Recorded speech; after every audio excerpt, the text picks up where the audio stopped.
Only 2 weeks before the pilgrimage. By accepting the invitation, I was fighting against all my senses after growing up in the UK and only seeing a war-torn Iraq in the media.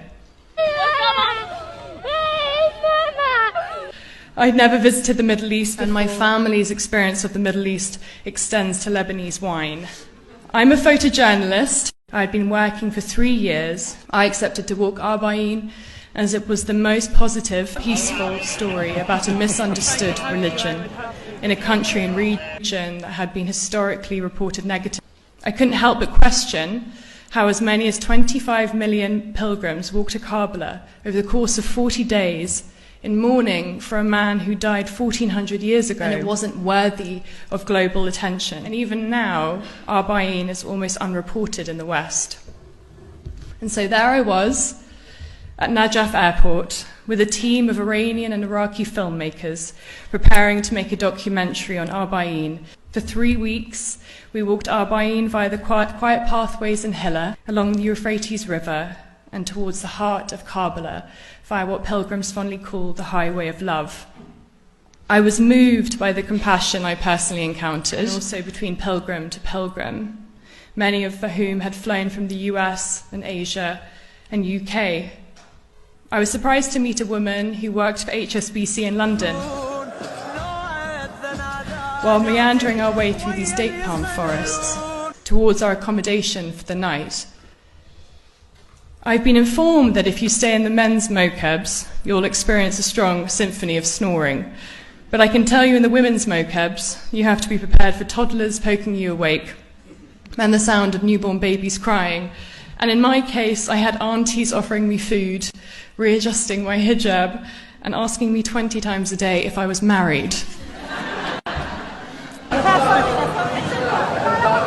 Everyone was there for the same reason, to pay respects to Imam Hussein.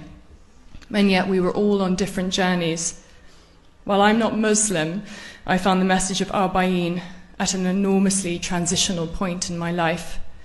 And I found many pilgrims had decided to walk Arbaeen after losing a loved one or fleeing conflict, those who had waited much of their life to be there in their 80s and 90s. When we reached Imam Hussein's shrine the day before Arbaeen, I stood on a rooftop looking out at a stream of pilgrims, and at my colleagues knelt on the floor weeping in the presence of Imam Hussein's shrine. I felt overwhelmed and confused.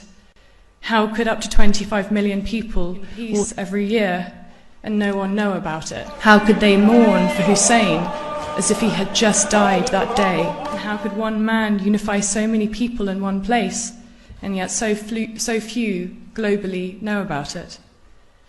This is something I continue to reflect on in Iraq as we finish filming, and when I returned back to the UK. I spent 2018 deeply frustrated by the contrast between my experiences and what the British media spouted.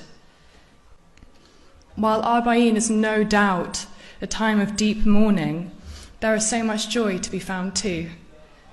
In the most sensitive and raw of times, we can, as people, be softer than ever, and that is certainly the case for Arbaeen. When the men at Heathrow immigration asked me if I was safe, I told them, very simply, that the very reason they wanted to interview me was the very reason I had gone to Iraq, to show people it's not what they think it is. I opened my laptop and I showed them my photographs, and I showed them these pictures from the pilgrimage.